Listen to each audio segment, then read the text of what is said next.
Assalamualaikum warahmatullahi wabarakatuh. Di video kali ini, saya akan membahas tentang pemilihan pendekatan, metode, strategi, model, dan teknik. Pendekatan atau approach adalah suatu rangkaian atau tindakan yang terpola atau terorganisir berdasarkan prinsip-prinsip tertentu. Menurut Saifuddin Sagala, pendekatan pembelajaran adalah jalan yang ditempuh pendidik dan peserta didik dalam mencapai tujuan instruksional untuk suatu satuan instruksional tertentu.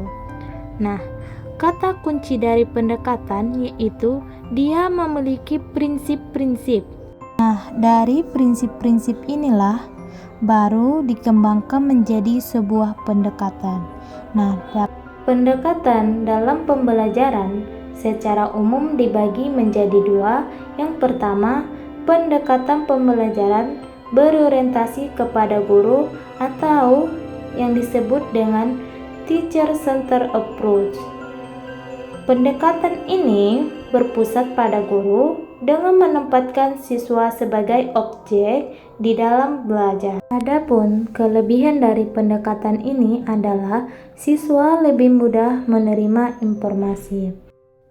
Yang kedua, pendekatan pembelajaran yang berorientasi pada siswa atau student-centered approach.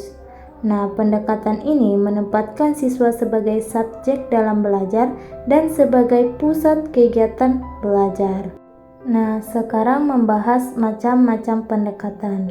Jadi, macam-macam pendekatan ini banyak. Nah, di sini saya hanya mengambil beberapa contoh saja. Yang pertama, satu, pendekatan konstruktivisme. Nah, pendekatan ini siswa yang membangun pengetahuannya sendiri melalui eksplorasi, diskusi, dan refleksi. Yang kedua, pendekatan kontekstual atau contextual teaching and learning. Nah, di sini materi pembelajaran dihubungkan dalam kehidupan sehari-hari siswa. Yang ketiga, pendekatan induktif.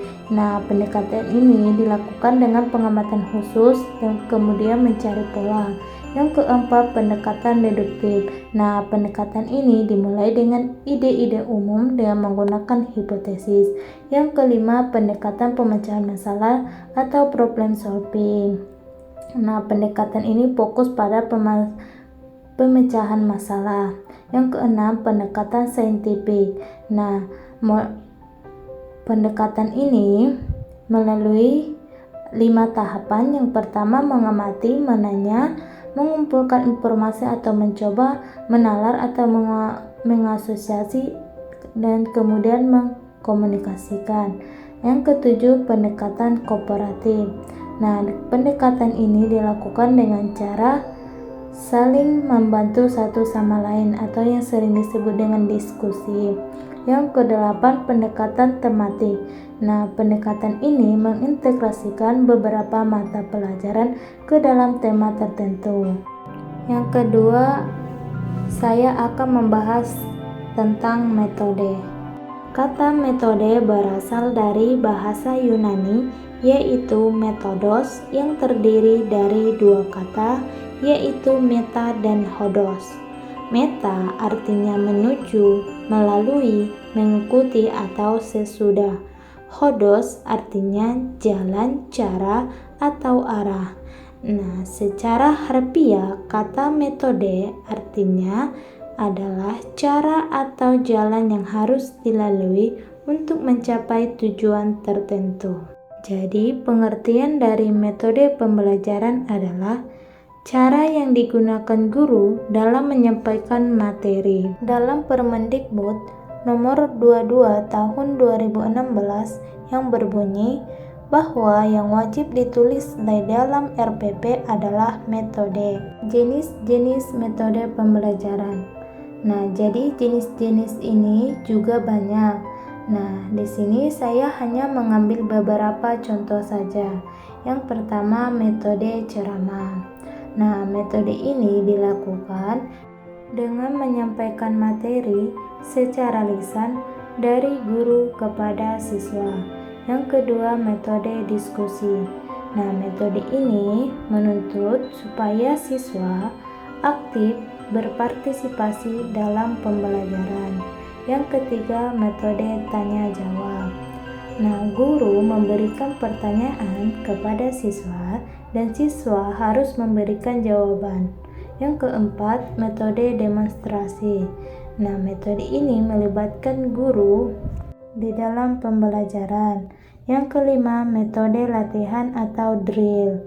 Nah, metode ini mengembangkan kompetensi atau skill peserta didik dalam aspek kognitif, afektif, ataupun psikomotorik. Yang keenam, metode proyek. Nah, siswa dituntut untuk membuat suatu proyek dari apa yang dipelajarinya. Yang ketujuh, metode eksperimen. Nah, metode ini memberikan kesempatan kepada peserta didik untuk melakukan sebuah percobaan. Yang kedelapan, metode karya wisata, yaitu membawa peserta didik langsung ke objeknya, baik yang terdapat di luar kelas ataupun di lingkungannya. Yang kesembilan, metode sosiodrama. Nah, di sini peserta didik melakukan kegiatan dengan cara memainkan peran. Yang ketiga, strategi. Strategi pembelajaran dapat diartikan sebagai pola kegiatan pembelajaran yang dipilih dan digunakan guru secara kontekstual sesuai dengan karakteristik siswa, kondisi sekolah, lingkungan sekitar, serta tujuan khusus pembelajaran yang dirumuskan. Adapun macam-macam dari strategi, yang pertama exposition learning, di mana guru menyampaikan informasi secara langsung kepada siswa. Yang kedua, discovery learning. Yang ketiga, individual learning. Yang keempat, group learning. Yang keempat, model. Secara etimologi, model berarti pola dari sesuatu yang akan dibuat atau dihasilkan. Sedangkan menurut KBBI, model mengandung makna, pola, contoh, acuan, ragam, dan lain sebagainya.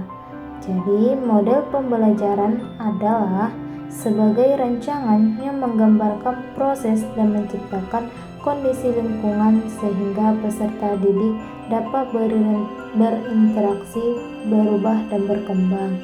Nah, macam-macam dari model. Yang pertama, model pembelajaran problem based learning atau PBL. Nah, model ini dengan cara memberikan masalah kepada siswa dan siswa yang memecahkan masalah tersebut. Yang kedua, model pembelajaran project based learning atau PBL.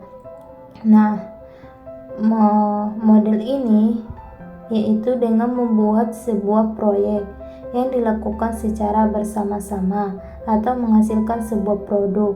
Yang ketiga, model pembelajaran differentiated based learning atau DBL.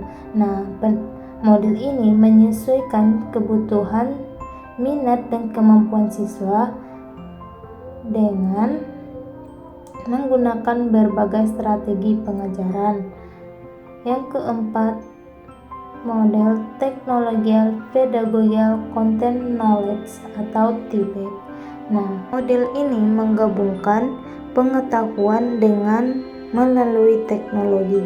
Yang kelima, teknik. Teknik pembelajaran dapat diartikan sebagai cara yang dilakukan seseorang dalam mengimplementasikan suatu metode secara spesifik. Contoh, penggunaan metode ceramah pada kelas dengan jumlah siswa yang relatif banyak membutuhkan teknik tersendiri. Nah, demikian pula dengan penggunaan metode diskusi. Perlu digunakan teknik yang berbeda pada kelas yang siswanya tergolong aktif dengan kelas yang siswanya tergolong pasif. Fishbone diagram merupakan teknik pembelajaran yang diperkenalkannya pertama kali adalah penggunaan teknik fishbone diagram dalam proses pembelajaran mengajar adalah untuk menentukan hubungan sebab akibat dalam sebuah gagasan atau peristiwa. Ada beberapa fungsi dasar dari fishbone diagram. Yang pertama, mengkategorikan berbagai sebab potensial dari suatu masalah atau pokok persoalan dengan cara yang rapi. Yang kedua, menganalisis tentang apa yang sesungguhnya terjadi dalam suatu proses. Yang ketiga, mengajarkan kepada tim dan individu tentang proses serta prosedur. Yang keempat, pembelajaran berbasis masalah. Yang kelima, pembelajaran kooperatif. Yang keenam, pembelajaran berbasis proyek. Yang ketujuh, pembelajaran inquiry. Yang kedelapan, pembelajaran diferensiasi. Dapat disimpulkan bahwa pengertian dari pendekatan, metode, strategi, model, dan teknik adalah cara ataupun cara yang digunakan guru dalam mengajar.